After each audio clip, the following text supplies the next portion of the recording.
Welcome back, everybody. Today, we're going deep into the world of counseling and psychotherapy. Oh, exciting. And we'll be using John Sommers-Flanagans' book as our guide, Counseling and Psychotherapy Theories in Context and Practice. Oh, okay. It's kind of a journey through, a century of different approaches Wow. to understanding just like human suffering and the path to healing. Right? So we're going to be tackling some big questions, Yeah. like how did psychotherapy even begin in the first place? Yeah.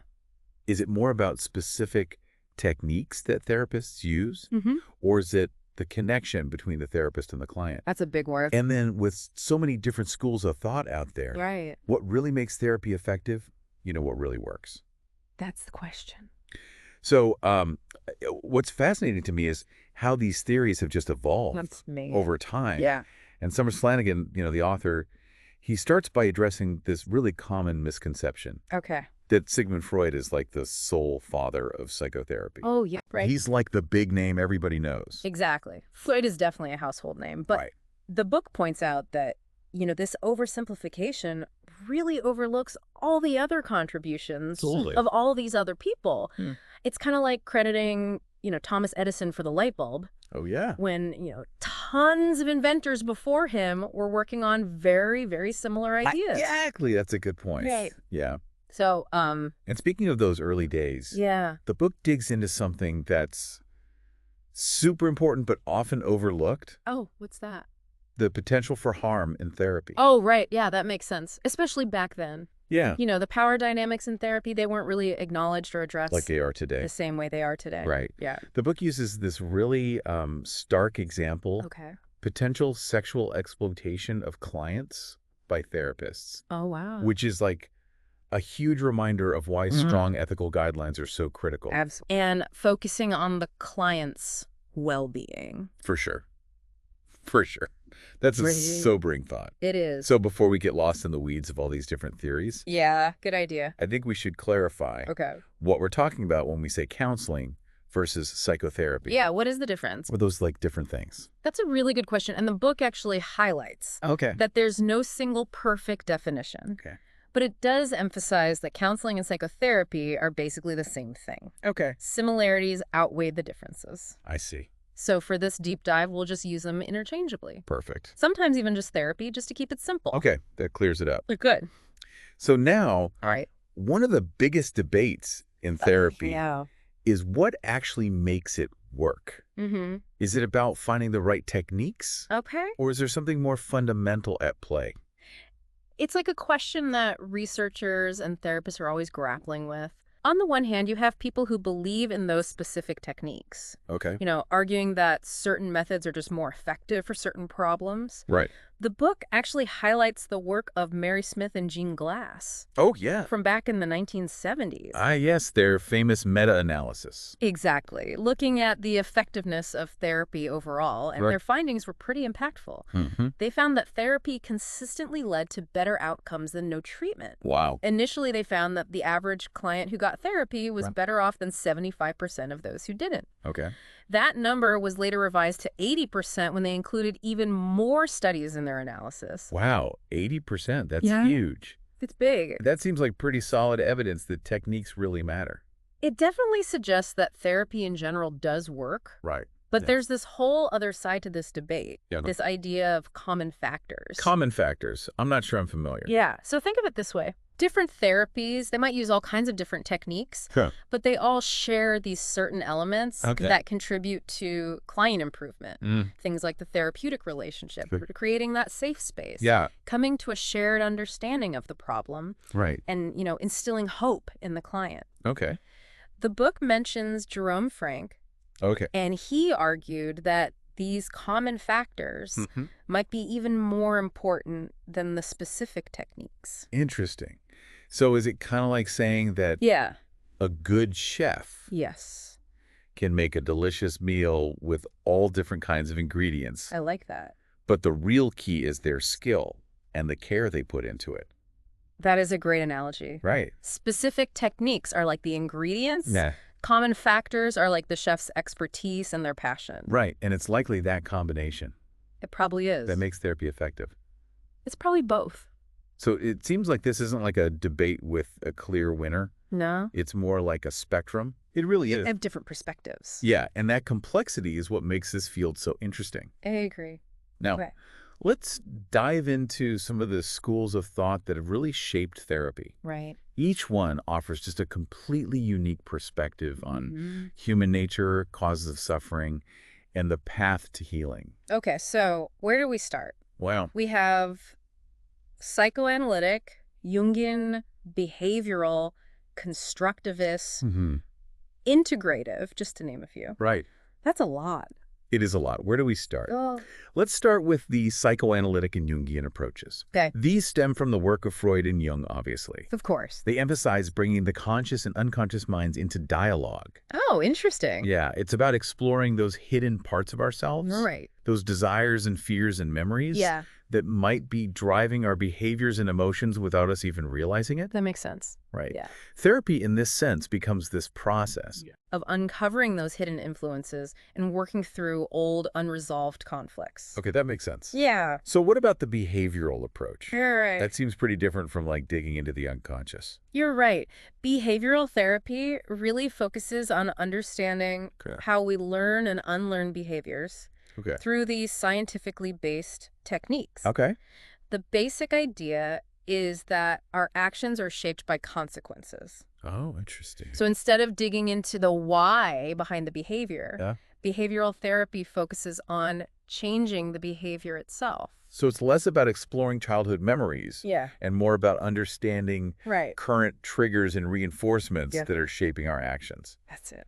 That's really interesting. It is. So now moving on to the constructivist Okay. perspective. Right. This one, Yeah, this one focuses on yeah. how we create our own realities Oh, through our thoughts and narratives. So it's about recognizing that we all kind of wear these different lenses that shape how we see the world. That's a great way to put it. Right.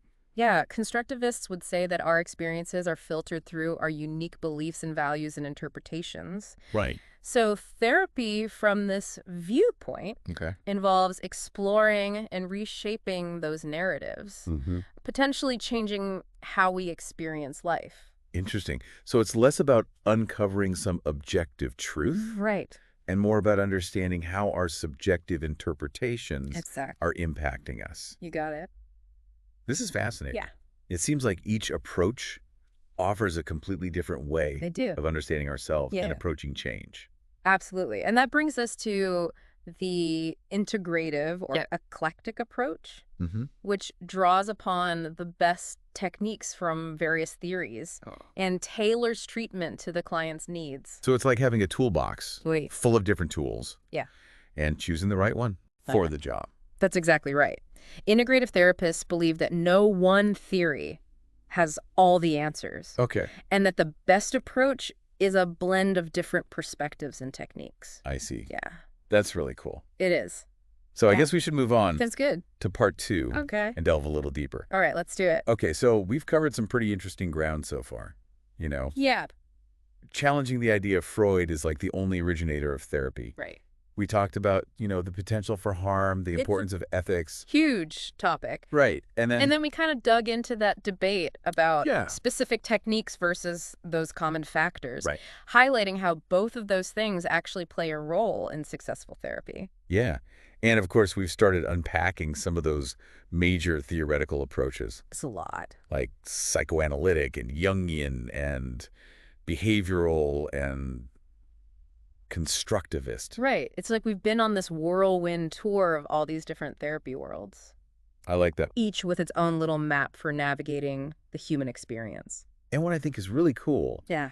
is that the book emphasizes that even understanding and rejecting a therapeutic approach is more valuable than just having no exposure at all. Right. It encourages us to be like informed consumers of therapy, I see. to understand the different perspectives and what resonates with our own beliefs. So it's not about just blindly accepting what a therapist says, but being like an active participant Exactly. in your own journey, Mm. asking questions and finding what works for you. It's about taking ownership of your own healing. Yeah, and understanding these different approaches helps you make better decisions about what might be the best fit. Absolutely. And that kind of leads us into this really fascinating world of integrative and eclectic therapy, Okay. which the book explores in detail. Integrative therapy. So that sounds like it's trying to bridge the gap between all these different approaches. Yeah, it really is. Yeah. It's about recognizing that no single theory has all the answers, and that often a more holistic approach can benefit the client. So it's like taking the best tools from different toolboxes That's a great way to think about it. and creating like a custom set for each person. Exactly. And there are different ways to do this. Okay. One approach is called technical eclecticism, Technical eclecticism. and that focuses on using techniques from various therapies Okay. based on research and the client's specific needs. So it sounds pretty pragmatic. It is. Prioritizing what works over just sticking to one theory. Right. It's about being flexible and responsive to each client's challenges and strengths. But doesn't that seem like a bit like cherry picking? That's a good question. How do you ensure a cohesive approach if you're pulling from all these different theories Right. that might have like conflicting principles? Yeah, that's where theoretical integration comes in. Theoretical integration. Yeah, it goes beyond just like picking techniques. Okay. It aims to create a unified theoretical framework that blends the core principles from those different schools. Oh, so it's not just combining techniques, Right. but about weaving together those underlying philosophies as Yeah, well. exactly. It's almost like creating a new fabric by interlacing threads from different materials. Yeah. You end up with something stronger and more intricate. I see. Are there any examples of theoretical integration that have been successful? Oh, yeah, for sure. One great example is Sommers-Flanagans dialectical behavior therapy, or DBT. DBT. Okay, yeah, I've heard of that. Yeah. I know it's used to treat borderline personality disorder, Right? but I don't really understand how it works. Yeah. So what's really cool about DBT is that it combines principles Okay. from seemingly really different sources. Like what? So you have behavioral therapy, Zen Buddhism, and dialectical philosophy. Wow, that's quite the mix. It is an interesting mix, right? How do those even go together? It might seem unusual, but they actually come together to create a cohesive approach. Okay. DBT recognizes that we need to accept our struggles while we're simultaneously working towards positive change. So finding that balance between acceptance and change. Yes, exactly. And that's particularly helpful for people Sure. who struggle with intense emotions or self-destructive behaviors. Yeah, that makes sense. It's about learning to regulate your emotions and tolerate distress Mm. and build healthier relationships. So DBT is just one example though, right? Oh, yeah. There are tons of other integrative therapies out there. What are some others? Another one is Leslie Greenberg's emotion-focused therapy, or EFT. EFT. Okay, I've heard that used in couples therapy. Yeah, that's right. But it's also applied to individual therapy. Okay. EFT focuses on how important emotions are, Okay. in shaping our experiences and relationships. So it's about understanding and working with your feelings Exactly. rather yeah. than trying to just suppress or ignore them. That's it. EFT therapists help clients become more aware of their emotions Okay. and learn to regulate them effectively, Right. and then use those emotions as a guide for making healthier choices. So that sounds like it requires a lot of like introspection and self-awareness. It does. EFT encourages clients to explore their inner world Mm-hmm. and develop a deeper understanding of their emotional patterns, Right. which can lead to greater self-acceptance and more fulfilling relationships. These examples really show just how creative and dynamic the field of therapy can be. It really is dynamic. It's not just about following one set of rules, Right. but adapting and evolving to meet the needs of each person. Exactly. And this adaptability is evident in the trans-theoretical model, Okay. which offers a broader perspective on change. The trans-theoretical model? I don't know that. Yeah, so this was developed by James Prochaska and Carlo Di Clemente, Okay. and it basically recognizes that people go through different stages Oh, okay. when it comes to making changes in their lives. So you're not expecting everyone to jump into therapy and instantly transform. Exactly. Change is a process, not an event. Right. The trans-theoretical model highlights how important it is to meet people where they are. Okay. And tailor those interventions to their stage of readiness. That makes a lot of sense. Yeah, it's about recognizing that everyone's on their own journey, Mm-hmm. and therapy should support that process, not force it. That's a good point. And this model can actually apply to a lot of things. Oh, like what? Things like addiction recovery Oh. or adopting healthier lifestyle habits. So it sounds like a more compassionate, realistic approach It really is. to change, acknowledging that it's not always linear or immediate. Right. And it emphasizes that adaptability and responsiveness. Right. They're so crucial in therapy. And speaking of adapting to different needs, Yeah. we can't forget the importance of multicultural therapy, Absolutely. This is so important. especially in today's world. Yeah, You know? especially today. This perspective recognizes that culture has a profound impact Yes, on our experiences it really does. and shapes how we understand mental health and well-being. Big time. So it's about moving beyond that one-size-fits-all approach. And being sensitive to all those cultural differences. It's about inclusivity and understanding. Exactly. Yeah. Multicultural therapy challenges therapists Yeah. to examine their own biases, Sure. to be open to learning from their clients, Right. and to create a therapeutic space that feels safe for people from all different backgrounds. It's about creating a space where everyone feels seen and heard. This deep dive into therapy has been so eye-opening. I agree. It's fascinating. It's amazing to see how much this field has evolved. It's incredible. Embracing new ideas, integrating different perspectives, and becoming more sensitive to diversity. It's a beautiful thing. It's a real testament to how much effort is going into understanding human suffering Yeah. and developing better ways to help people heal and grow. Absolutely. And this exploration has shown us that therapy isn't just about fixing what's broken. Right. It's about empowering people to live more meaningful lives. I love that. It's about helping people not just survive, but thrive. That's the goal. It's interesting, as we've been exploring all these different schools of thought, Yeah. it's amazing to me how they all have this common thread. Yeah. What do you mean? Despite their, different techniques and philosophies, they really all aim to help people, heal and grow. Right. It's like there are all these different paths, but they're leading to that same destination. Yeah. Greater self-awareness and well-being and connection. Exactly. And it reminds me of that demoralization hypothesis that we talked about earlier. Yeah. The book suggests that, a lot of what we call mental illness might actually stem from these feelings of hopelessness. Right. Hopelessness and isolation. It's like you're lost in a maze with no way out. Right. And therapy, no matter what kind, Right. can offer that lifeline, a glimmer of hope, Yeah. a path towards healing. It gives you the space to explore, those difficult feelings and to connect with somebody who understands Right. and to start building a more empowering narrative. It's not just about getting rid of the symptoms. Right. It's about fostering that resilience and growth and finding that deeper sense of meaning and purpose. I love that. Yeah. It's about helping people not just survive, but thrive. That's exactly it. This deep dive has really shifted my perspective. Yeah. I used to think of therapy as something you only did when you were in crisis, Right. but it's clearly so much more than that. Yeah, it's an investment in yourself, Yeah. like a journey of self-discovery. It's like having a personal trainer Oh, I like for that. your mind and emotions. That's a great analogy. Right. Because just like physical fitness, mental and emotional well-being require attention and effort and the right guidance. Totally. Hmm. So as we're wrapping up this deep dive into counseling and psychotherapy theories in context and practice, Great book. I want to leave our listeners with one final thought-provoking question that the book poses. Okay, I'm ready. Which aspects of the therapy schools that we've talked about Yeah. intrigue you the most? And which ones make you a little skeptical? Ooh, that's a good one. Yeah. I think for me, what's most intriguing is how therapy has evolved to embrace so many different perspectives. It's not one size fits all anymore. Right. There's this understanding that different people benefit from different approaches, and I think that's really empowering. Yeah, I totally agree.